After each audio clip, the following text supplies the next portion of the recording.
sponsors Eagle Soaring Manager Savetbek Kadirov qozonadi.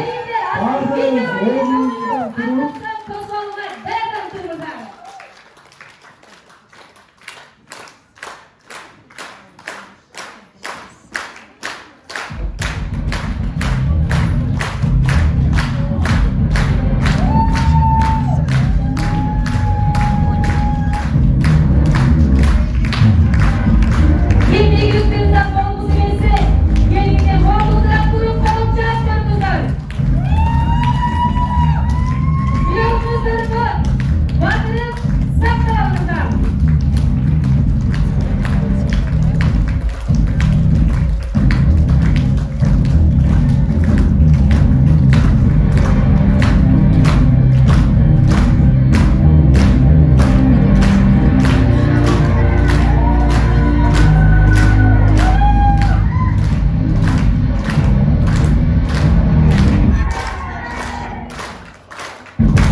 başında dalilini düşündüreyim size.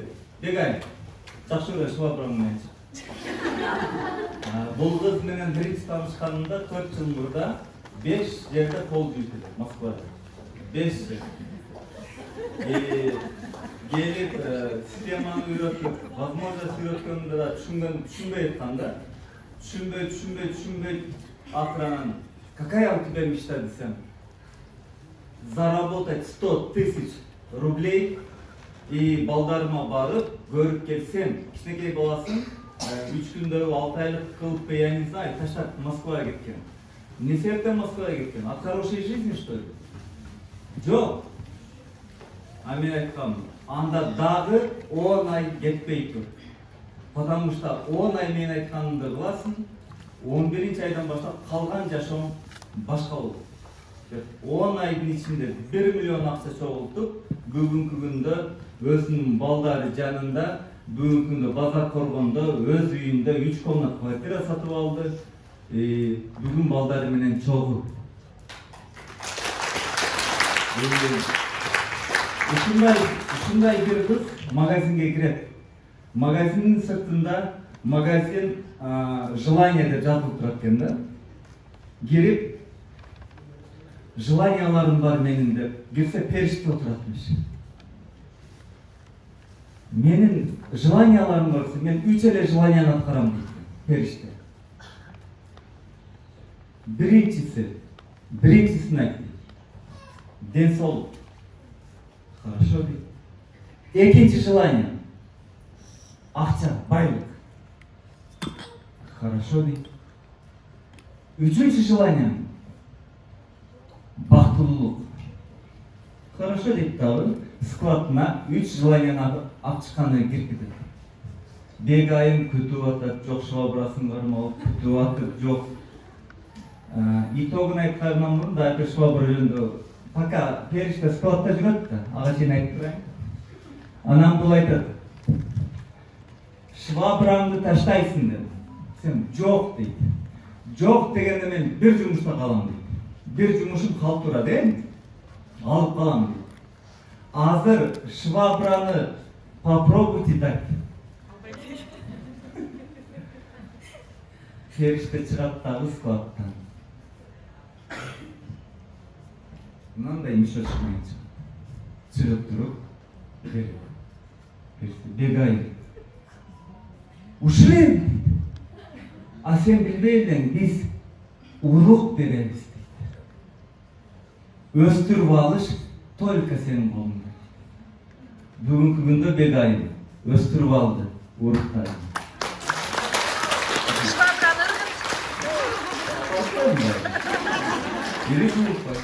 Понимаете, биз только бизди үйрөткөн адамдар, бизди жетелеп келеткөн адамдар. Вот 6 жыл мурда Айман Умарова, Совет, 6 жылдан кийин сен жашам ушундай болот дегенде, мен бул даражага 1 жылда жетмейм. К сожалению, bizde всегда сомнениялар болады. К сожалению, biz көп нерсеге ишене бербейбиз, потому что биздин айылына сөйлө ошондо. И когда biz бизнести баштаганда мага кыйын болгон. Потому что мен китеп окуган эмесмин. И когда адамдарды айтып баштаганда, примерно вот пример мен айтайын. Bir adam жолдо басып кетип атса, кичине көчөт пальма өсүп турган экен. Ошол пальманын үстүнө ташты коюп коет экен. Солуп калсын деп. И все, дальше кетет. Ошондой эле сен дагы бүгүн бизнес баштаганда сенин башыңа сенин жакын адамдарың, сени ороп турган адамдар сенин башыңа таш коет. Баштан өтүп келет бул нерсе. Баягы пальма өсөйүн десе ташты көтөрө албайт. Көчөт. Пальма чечим чыгарат. Жок дейт, мен вглубь жердин түгүнө өсөм дейт. Жердин түгүнө өсүп кете берет. А жердин түгүндө эмне бар? Полезный минералы, суу бар. Тамырына күчөйт. Анан баягы ташты көтөрүп өсүп чыгып кетет. И баягы киши через несколько лет кайра келеткандай, баягы пальма, баягы таш эмне болду экен деп, баягы ташты таппайтмыш. Издейт жок. А баягы пальма тамыры чоң. И ошончо пальманын арасынан эң красивый, эң сочный пальма, эң бийик пальма болуптур. Күн дагы тиет экен, ошого гана тиет экен. Анан баягы кишини пальма көрүп калып эңкейип туруп, рахмат сага мага тоскоолдук кылганыңа. Сенин тоскоолдук кылганың үчүн мен бийик болдум. Сен тоскоолдук кылган үчүн менин тамырым күчтүү болду дейт. Түшүнөсүңөр эмне айтып атам? Бардык кыйынчылыктар только биздин өсүшүбүзгө гана пайда алып келет. Ким айтты бул бизнес оңой деп? Нет, бул жерде иштеш керек. Бул жерде өзүң менен өзүң иштешиң керек. Зарина айтып кетти го, кантип путун жуйт деп. А мен кантип, Айман айтып калды. Бул дагы жакшы, эркектер пут жубайбыз, Айман айтып калды, совет. Если ты хочешь быть богатым, мужчиной нормальный, Заринаны люблю дейчи деди. Когда ты последний раз люблю дедим? Мектепте биз экөөбүз классташпыз, мындай сүйлөшүп жүргөнбүз, ошол малды айтсак деп жетиш үчүн. А бушта бизде кыргыздар кандай, нике бүткөндөн кийин иш бүттү уже, болду. Даже никеде берген сөзүбүздү эмнеде аткарган 99% эркек аткарып элек. Нике бүттү, болду, никеге чейин все золотые горы обещаем. Айт деди. Мен ойлоптум, бир эле жолу айтып коеюн депчи. Түнү менен уйку жокко. Кантип нормальный кыргыздын эркеги ушинтип айтат. Эртең менен жанымда жатат, карасам. peşindesinden canım ben jumuşka gittim de koyalım. Ter. Koynumda jatkan 20 yıl jatkan ayalıma uşum süley albayım. Ega, kurnamız. Çözdüğünde kokatayının yok. Kurnamız. Erkeksin. Oşa günü jumuşum bolmadı. Geç koylandı. Öldüm ben de. Oşol günden başlap men uy bilemde özgörüp. Oşol günden başlap. Bugün nabesmir kıykırıp aytalam. Bugün menin bir gana жалгыз жақын адам бұл менің келіншегім. Түсінтасыңар? На весь мир. Бизнес бұл желтый банк емес. Бизнес это семья. Үй бүлөдөн башталат бардык нерсе. Дейткенде Айман айтат эле. Совет даже туалетте отурганда как бриллиант надо сидеть сен ойлоп бриллианттар не наоборот отурабы. Даже туалетте, жатканада өзүмдү алып отурушум керек экен. Ошо жерден башталат. Бүгүнкү күнү 21-кылым. Бүгүнкү күнү кедей болгон уят болот. Бүгүнкү күнү алдыга жылбасак бул болбойт. Алтындагы мен кичине кошуп кетейин кыргыз элге. Бир адам Кыргызстанда оңдой албайт. Бүгін Москвадан 5 адамды мен Кыргыз элине жөнөттүм өзүнүн үй бүлөлөрүнө. Бүгін больше 100 тысяч сомов зарабатывает. Ал жакта дагы 15 жакты менеджер турат. Аларды дагы жөнөтөм бул жакта. Түшүнтасыңарбы? Биз окушубуз керек. Канча балдарыңарды 11-ди бүтүрүп коюп эле жөнөтүп атасыңар Россияга. Bunday кыла берсек Kırgızstan yok. Bilim verişimiz gerek. Bilim veriş için biz özümüz yol gösterişimiz gerek ballarda. Ant desek bolboyt. Moskvaga kelgenimde, Krasnoyarskiyden Moskvaga kelgenimde akçam yok. Bir metroda baykem düşeyt. Girsem 15 adam, 2 komnat kvartirada. Запах неприятный. Мен айттым, это не мое. Бұл меники емес. Мен буга татыктуу эмесмин деп мен кабыл албай койдум. Бирок мен 3 ай жашадым ошол жерде. Метролордон секирип өтөт элем.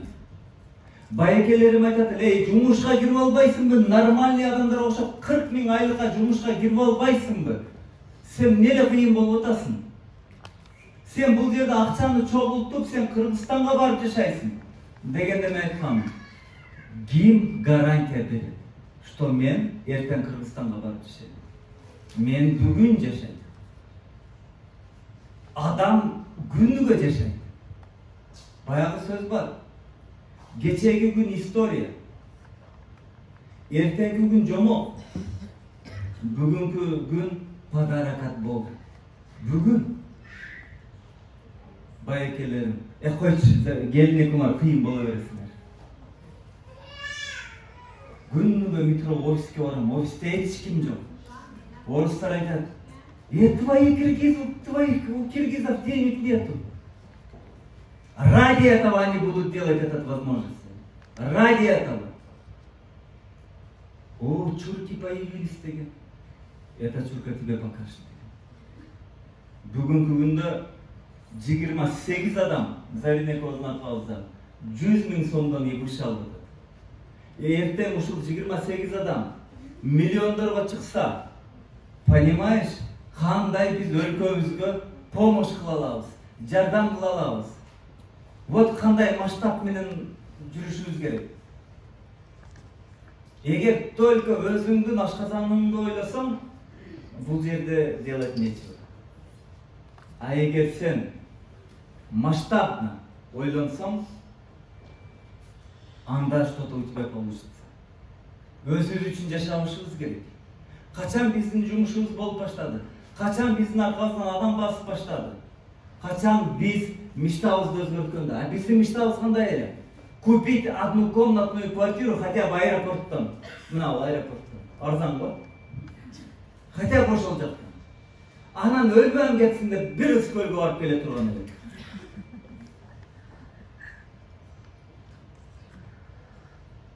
Өзгөрттүк миссияны. Бүгүнкү күндө менин миссиям 3000 партнерду менеджер кылыш. 3000.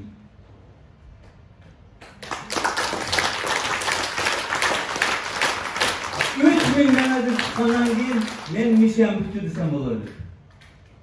3000 менеджер бул Кыргызстандын экономикасын көтөрүп коет. Понимаете, потому что biz налог төлөйбүз. Заринегос 9 мамлекетке налог төлөйбүз. Эң көп Кыргызстанга налог төлөгөн мен болом. Паспортум российский. Менин налогум 1 жылдык налогум Кыргызстанга төлөгөн. Я не знаю, ушунча отурган адамдын пенсиясы болса керек. Мен билбейм аны. Но факт в том, что это есть. Россияда төлөгөн налогум около 10 тысяч долларов каждый год төлөйт. Налог төлөнгөн жумуш бул жакшы жумуш болот. Налог төлөнбөгөн жумуш эмне себептен харам дейт? Потому что өлкөгө сен зыян алып келип атасың. Өлкө налог менен болот. Налогтон качсаңар, анда болбойт. И бир жерде туруп, несколько мамлекеттен акча алсаңыздар болот. Бүгүнкү күндө бегайым Россиядан больше 100 тысяч алат. Азыркы чектер, крупный чектер бул 2 мамлекеттин чеги. Это доказывает. Или буларды мен алдап жүрөм ушунча жылдан бери. Азыр адамдар алданбайт. Азыр адамдар бир эле кнопка менен билет. Чынбы жалганбы. Бир эле кнопка. И мен сиздерге азыр бир Россиядагы менеджерлердин выступленияларын мен сурандым, жөнөттүм. Потому что единственный ушул бизнесте биз аркабыздагы алган адамдардын айлыгын мактанабыз. Это два разные вещи. Көп сетевой компанияларда спонсордун айлыгын айтып берет го. Биз ылдыйда айтабыз. Потому что ылдыйдагы саңа ишенип келген адамдар когда зарабатывать, bundan өткөн рахат жок. Bundan өткөн рахат жок. Эгер бул бизнес жаман болсо, менин кече эле армиядан келген балам, кызым боло эле бул жерде. Жок. Кызым городской сотко ишке киргиздим. Бир жума иштегенден жок папа деди. Я хочу свободу. Ошол менен туугандарым не деп атат? Ой, сетевиктер авторитет эмес. Зато сот, ой, менин карындашым сотто иштейт деп бизди өлтүрдүң дейт. Да дурак. Бүгүн образованными считаются сетевики. Потому что это разностороннее образование кетет. Адамдын көзүн карап сүйлөгөндү үйрөнөсүң. Адамга жол көрсөткөндү үйрөнөсүң. И когда сен адамдын көзүн карап сүйлөгөндү үйрөнгөндө, сен өзүңдү тапкан болосуң. Ораторские искусства, путешествия, финансовое образование. Ушуну айтат образованный адам. И биз биринчи келгенде бул бизнеске бир жуманын ичинде 68 000 рубль иштегенбиз. Бир жуманын ичинде. Ошондо мен бардык нерсени жыйыштырып алам. Баш көзүбүз менен кирип кеткенбиз. 2 айда менеджер жапканбыз. 2 ай. Потому что биз бул бизнеске келгенде минус 300 000 менен келгенбиз. 300 000 срочно бериш керек болгон. И Россиянын историясында болгон эмес экен. За 2 месяца менеджер жапкан. А бизге билбейбиз ал нерсени эмне экенин. Бизге акча керек болгон. Бизге баары бир болчу, ким келет биздин аркабыздан. Bir айдын ичинде бизге 67 адам отказ жазган. Отказ кылган. Айман айтып калды. Совет, здесь надо список составить. Только не выбирай. Хорошо ли? Список блокнотто ачсам, тааныштарым жок экен. Тааныштарым болсо аттарын билбейт экен. Көрсө мен өзүмүн окруженияма ким бирөөгө мен жөн эле совет элем. Ким көпчүлүгүнө мен пустой место экен. И как послушный ученик мен тетрадь ручканы алып базарга түштүм. список жаз депти. Telefon номерімен. Анан сыртынан таныған адамдарға барганда, "Салам алейкум, атыңыз ким эле?" деп жазсам. "Не ол? Перепись населения кылып атам" дейт. Ал айтат, "Не, посольствоға кирип алдыңбы?" дейт. "Кирип алдым" дейт. Кыргыздардын санын эсептеп, "Башка сөзүм жок да. Уялам да сетевик дегенде." Анан Айманга берсем, "Ну теперь звони" дейт. 67 адам мага келген эмес. Но 67 адамды чакырып атып, менин жашоом 180 градуска өзгөрдү. 67 адамды чакырып атып, опыт алыптым мен. Сүйлөгөндү үйрөнүптүм мен. Бу жерде, чтобы выйти на мындай сөздү уккансыңарбы? Сетевой маркетингде только лидеры зарабатывать дегенди уккансыңарбы? Бай, биринчилер алат дегенди уккансыңар да, туурабы? Бул компаниядан келдиңби? Аркаңан кучка-магучка команда болдубу? Уже акча бар. Но крупный сумманы только ключевойлар гана алат. Ким ключевой болгусу келет? Мен. Үй бүлөңдө биринчи ключевой болгонду үйрөн. Үй бүлөңдө. Жоопкерчиликти алганды үйрөн биринчи. Бизде ключевой обучение деген бар.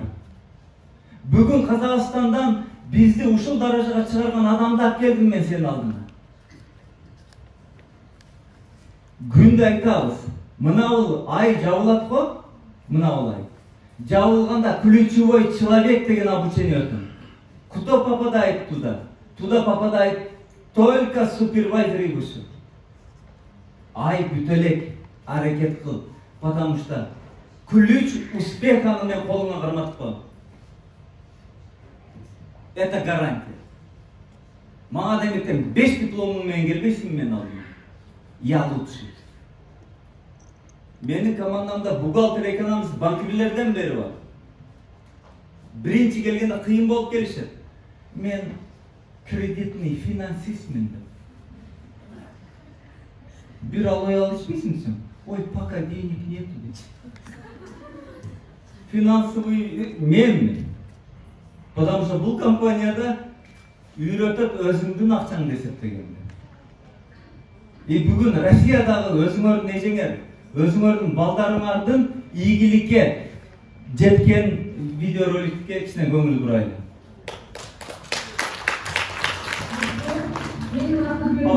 Пауза. Бардығына пауза қой, бұл тіріктердің историясын айтып берсін керек. Парламентте Ак үйдө иштеген, было время. Глав поштамтта иштеген. При Бакиева. Бакиев Белоруссияга кеткенде, бул Красноярскіге кеткен. И ошол жерде шаурма сатып отурган жерден биз менен таанышып калат. Тугандары бардыгы против чыгат буга. Бүгүнкү күндө топ лидер, лидерский советтин члени булбуз. И 2 жылда ушундай результаттарга чыкты. 13 бир тууганын ичинен эң байы и апасын караган ушул Фарида бүгүнкү күндө. Дальше.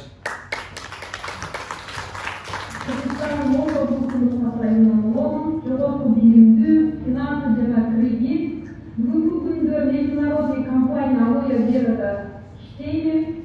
Старший менеджер. Мени бул компания чакырганда менин жетекчим, менин наставниктерим Игорь, форинг менеджер, Кадыров Совет жана Турканова Зарина. Мен бул жетекчилерге өмүр бою терең ыраазычылыгымды айтамын, айтып келемин. Себеби дегенде менин сетевой бизнесте кандай жакшы жашоого жетерликти мага мечта дарып кеткен. Бүгүнкү күндө мен мечта жеткен берме акындык менен жетип отурамын. Азыркы учурда менин доходум ай сайын 250 000 рубльдан жогору. Сетевой компанияда биреде продукция сатылышын ар тараптуу өсөсүң, өзүңдү табасың. Менин жетекчим дайым айтып келет. Бул сетевой бизнес, сетевой компания кыргыздар үчүн оомат дейт. Урматтуу достор, чындыгында Алоя Бера компаниясында оомат, ден соолук, акча, чека, эркиндик баардык нерселер бар. Ошолорго жетсеңиздер болот. Мен канчалаган мамлекеттер барып келдим. Ошол жактан өтүп өнүгүш үчүн андан кийин мен Москва шаарында турам азыр. Эч жерде иштебеймин. 3 жыл 6 ай болду. Эч жерде иштебейм. Только ушул компаниянын доходу менен жашаймын. И канчалаган идеялерди жаратып берсем, благодарю менин командама, менин партнерлорума. Канча кыйынчылык болбосун, спонсор, партнерлор, бирдикте ийгиликтерге жетип, баардыгыңыздарга дем соолук, ийгилик жана бакубат жашоо каалайм. Пока-пока. Пауза. Көпүрүктөр жөнүндө айтып берейин. Артыкбаев Медетбек, Боронов Алтынай. Булар бизди 20 жылдан бери тааныйт. 20 жылдан бери. Но биз бул бизнеске келгенде биз булар чакырган жокпуз. 300 000 доходко чыкканда чакырып баштадым. Ошондо Алтынай эже азырына красавица секси болуп турбайбы? Ал маалда мына мойну мына жерде эле да. Уже Медетбекке уже экинчи аял издеп калган экен. Уже мен жарабайбы.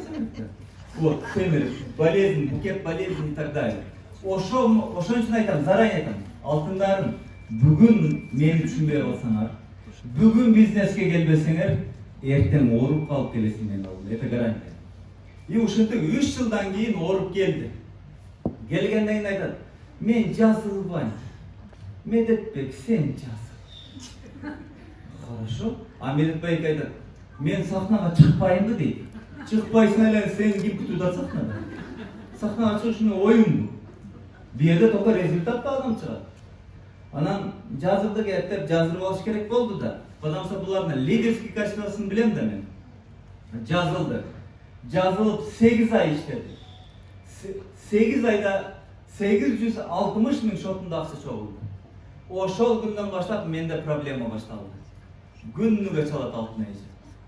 Потому что bundan мурун башка сетевой компанияда иштеп акча алган эмес экен да. Баягы ысык сүттү ичип, айранды муздатып ичип калган.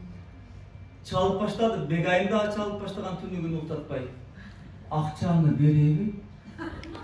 Берет, биз алып коебуз. Ахыр. Бегайымда Алтынайда. Түнү саат 1 бегайым. Сөйтөкө, акчаны береби? Берет. 3 күндөн кийин өзүм иштебей калдым компанияга. Потому что бұл мен түшүнбөппүн. Бұл 15-20 идиот мен жашайт да. Алар айтат, компания алдайт, давайте акчаңы алып кой десе, анан бул мага чалат экен. А мен төлөбөйм да акча. Ошондой эле Алтынай менен Медетбек. Акыры жиним келди, я ачкылачы дедим, ачкыла. Бегайымга айттым, миллионун бербесе мен берем дедим. Ошо менен оозун бастым, шыпылдап келип, бардыңар айтасыңарбы, мына акча электи айтасыңарбы? Акчаны кантип алабыз дейсиңерби? Акча ала элексиңер өзү. Акчаңар болгондо менден сурабай барып ачасың. Жолун табасың өзүң элечи. Ошентип шыпылдашып барып туруп атышат. Анан договор кимдин атында? Медетбектин атында. Зита Гитаны ким көргөн? Ошондо кайнене эмне баягы аял барбы? Алтынай эже нак копия ошол. Алтынай эже акча эсептеп жүргөн аял да. А Медетбек всю жизнь тракторист. 860 000 кетти. Эми биз шашпай эле кетибиз. Потому что Медетбек байке кол коет да бардык нерсеге. Алтынай эже, болбойсуңар деп банкка кирдик. Банкка киргенден кийин, берки Медетбекке жумуштан ары эле, куру эмеде, дворда да. Баягы рабочий банктагылар оозлор ачылып да, как, откуда эти деньги депчи. Вам какая разница дейт. Есть деньги, выплачивать, эми биз уверенныйбыз. Медетбек эмне дешин билбейт. Айтпайсызбы? Мы сетевики деп коет. Банктагылар таң калат. Анан Зарина экөөбүз биз VIP клиентпиз банкта Россияда. Bizde мандай очередь эмес, bizde отдельное обслуживание было. Помните, Айман, вы говорили, когда мы начали, вы будете VIP банка. Biz VIP персоналыз. Biz очередьте турбайбыз. Bizde отдельный. Россияда банктар мен акчаны бир күндө бере албайт. Понимаешь? Анан 860 000 алып келди. Алтынай эже 800 000 билбейм, айланай мен азыркыга чейин антип эсептей албасам керек. Билбейм иши кылып, союз малындагыдай кылдыбы или китайский эсептеди иши кылып, какой-то 1 минутага жетпей шырып берди. Melitbey'e titriyor orada dalgasını götürüyor. Anda kolundan cılmalı. Videosu var. За 2 года они заработали 4 миллиона. Ülkelere kuruşuk болып жүріп, ол 20 жыл Россияда жүріп, 2 этаж үй салып қойған екен, içip төлек екен. 1 жылдың içinde içim бүтірді, 2 қызын одновременно күйеуге берді. Ақчағы бұл? Ақча. И ошол момент алтын айда қыздарын күйеуге беріп отқанда мені запасқа алып қойды. Совет, если 500 мың жетпесе беріп тұрасың, мен кредит албай қоямын. Кредит алғаныңа болсаңар мойныңа жылуам дейді менеджерлердің барлығына. Bir yerге ақша тапқаны келді. Ақша тыққан емес. Егер бүгін менеджерлер миллион албай атсаңар, менде күнде жоқ. Только өзіңерді. И бүгінгі күнде қана ұлайлықшын. Мы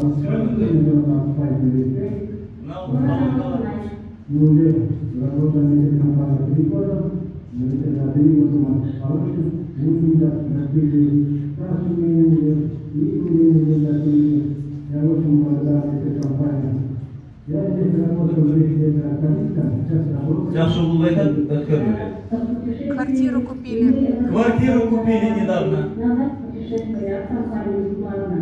Поэтому, дорогие друзья, примите правильное решение, никогда не сдавайся и будь самым первым в этой компании. Потому что если хочешь заработать в этой компании деньги, то это дорогой труд. Спасибо, я тебе пригласила. Эми ушерге. Орозбайка Нарын областынан болып, менің Москвадағы бірінші партнерім. Зарина 2 жыл телефонда чакырат, келбейді. Анан мен Москваға барған, Орозбайка еркексің дедім, шын бетатына қыз чакырса келбейсің 2 жылдан бері дедім. Еркексің бе келші, сен жини келіп келді мен алдым. Үйчі мынандай. Орозбайка дедім, менде импотенция, сразу решение алыш керек дедім, да сидетіп қолынан қарматып қойдым. Означайнысың озын жауап. Ошантып 5 жыл жүрді.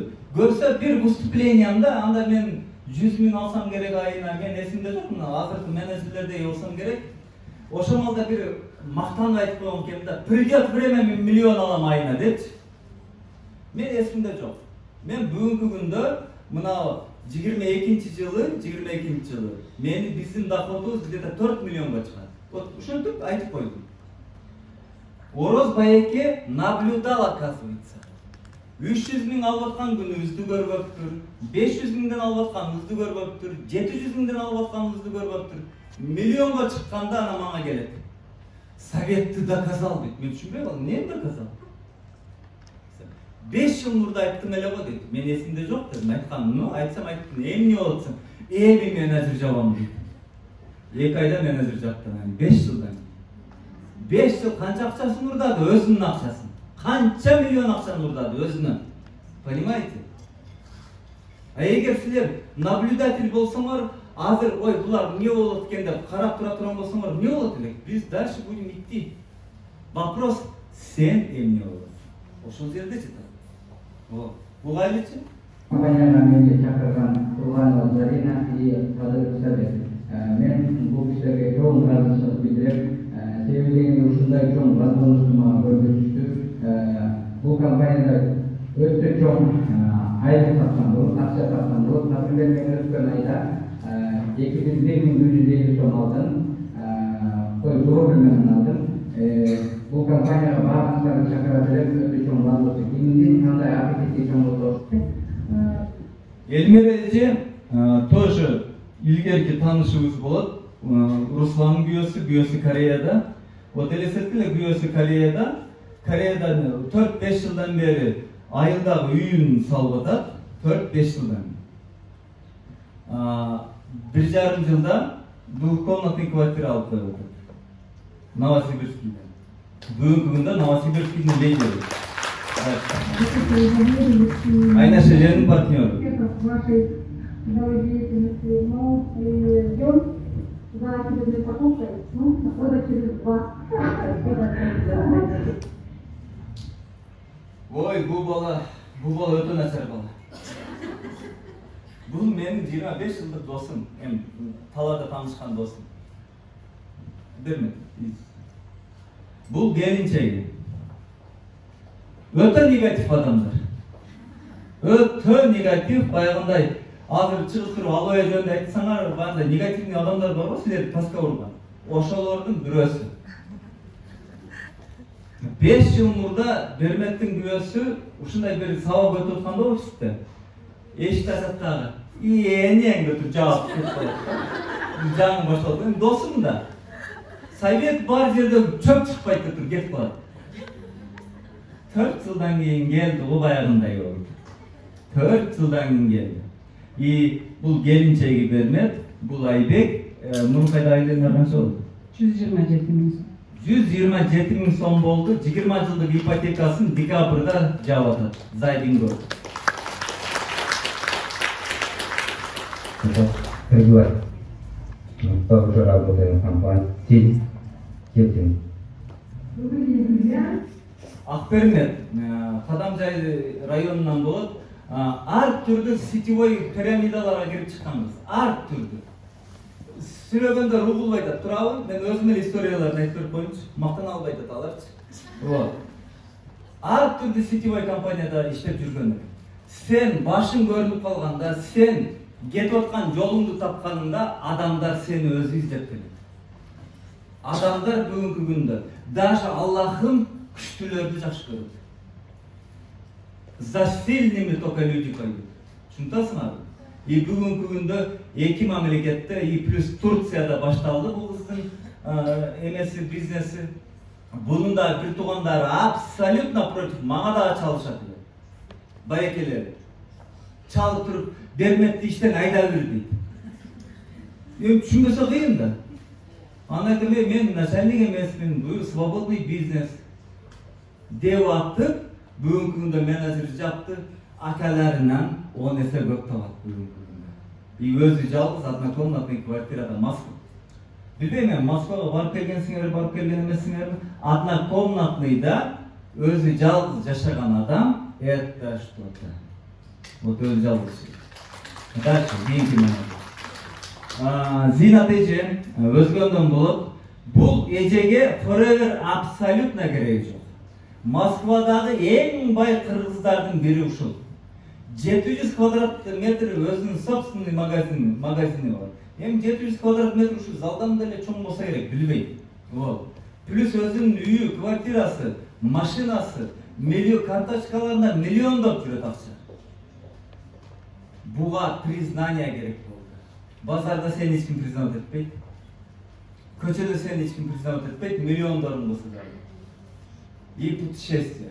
И путешествие барганда кандай болот? Бу базарский аял да. Биз от компании Таиландга кеттик, Паттайя. От компании. Партнерлор менен. Ана мен деле бара алам, булар барган жака деп туруп, бир тууган сиңдиси менен бул эмеге учат. Таиланддын бир жерине. Эко акча бөлүшө албай, урушуп, бунун путу сынып келет. Биз жыргап келебиз.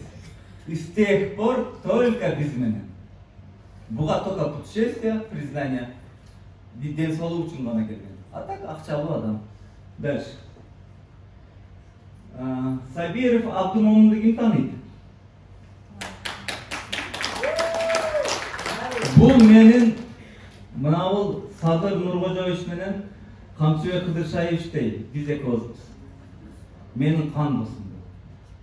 Мен бул балага өзүмөн дагы көбүрөөк ишенем.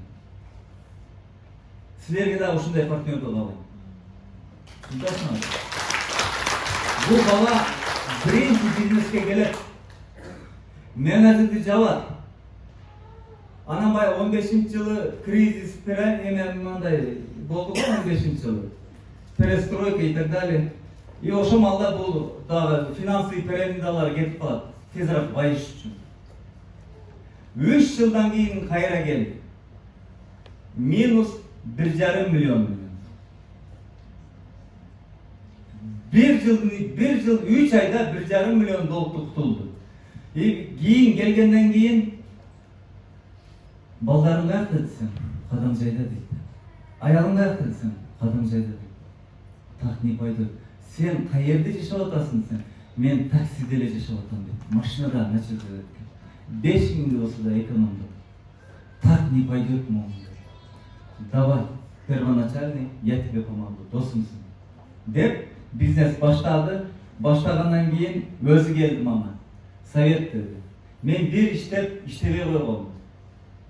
Бірақ сен маңа ішенбейсің. Орысша сөз бар. Предавший однажды предаст еще раз деген сөз бар. Бұл ошондай ойменен келді мама. Мен не қылайын деді, сен қайра маңа ішенішің үшін. Почему ишеним жөнінде айтып, почему Аймандағы доверие жөнінде айтып, почему Замирежедағы доверие жөнінде айтып. Biz bir-birimizde ишеним болбаса жұмыс болбойт. Силер билишиңер керек, менин оюмду, мен билишим керек, сенин оюңду. Ошондо жакшы жұмыс болот. Мен айттым, 4 айдын ичинде менеджер жабасың, мен сага 200% ишенем. 4 айдын ичинде жаптыдагы совет, буну мен сен үчүн жаптым, сага подарок деп. Бүгүнкү күндө старший менеджер, 2-3 айдын ичинде soaring менеджер болот. Мына отырған менеджерлердің 70%-ы ушу жигиттики. Бұл жерде силердин араңарда бир тууган карындаш отурат институтта. Бул менин клиентим эле бывший. Сидейт 3000 турса, мен буга 7000ге сатып берем. Арыктабай койду. Эми акча да арыктап баштады. Бул өзүнүн карындашым. Момундун бардык жакындары, бул менин да жакындарым. Бул кызга деле бул бизнес керек деле эмес. Бул кыз Москвада жөнөкөй жумушта 300 000 айлык алат. Жөнөкөй жумушта. Понимаете? Но не себептен келди бул жерге? Ради свободы. Ради свободы. Бүгүнкү күндө Кыргызстанда команда түзүп жүрөт. Бүгүнкү күндө Россияда артынан менеджер келейт да уже. 2 партнеры менеджерге кетти. И последний доход қанша? 92 000. 92 000. Дальше. Бұл Зарина Турганова, Кадыр Совет. Достар, жашоо бар. Егер көзді аша тұрамыз. Егер сен жашап атам десең адашасың. Bir bölçekte bakıcı eкен. Бул жака секирип мактанат экен, бул жака секирип мактанат экен, менин көлчөгүмдөй көлчөк жок деп. Океанда суу ашып, океандан бир бака ошо көлчөккө түшүп калыптыр. Океандан түшкөн бака, көлчөктөгү бака эчтеке дей албай коюптур. Потому что океан бар десе все равно ишенбейт. Көрмөйт. Мен сиздерге океан бар деп келдим.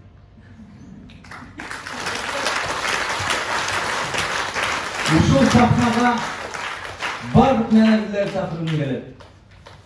Менеджер, старший менеджер.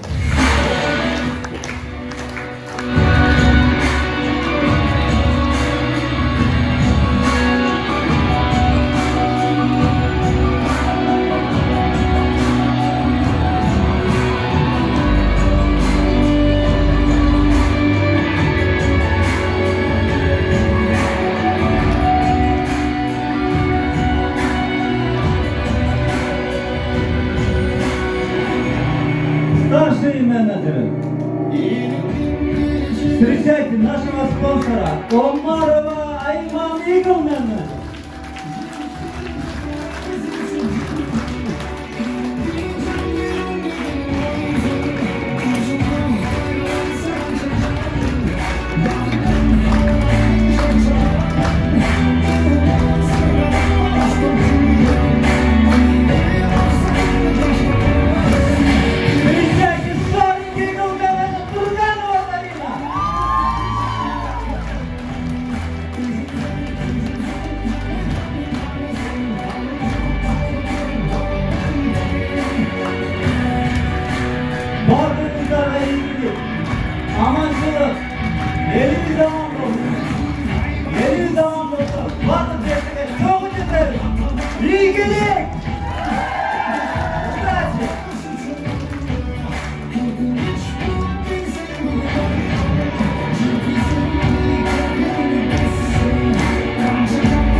supervisor bolğan hareket kılma.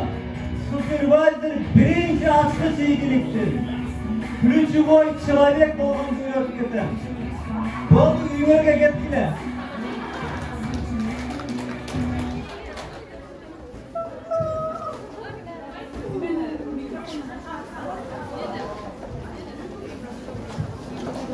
Hormatly qonaqlar, barchalar belgili qadamlarga razı bo'lgandan keyin birga joylashgan savatda qolinglar.